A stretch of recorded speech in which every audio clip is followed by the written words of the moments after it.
వచ్చిన ఈ శరీరము మట్టిలోనే కలవాలి.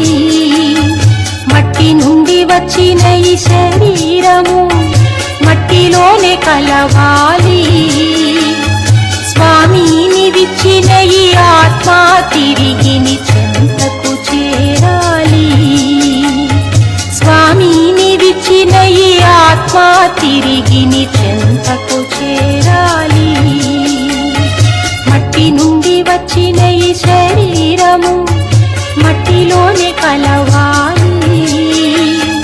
మట్టి నుండి వచ్చిన ఈ శరీరము మట్టిలోనే కలవాలి.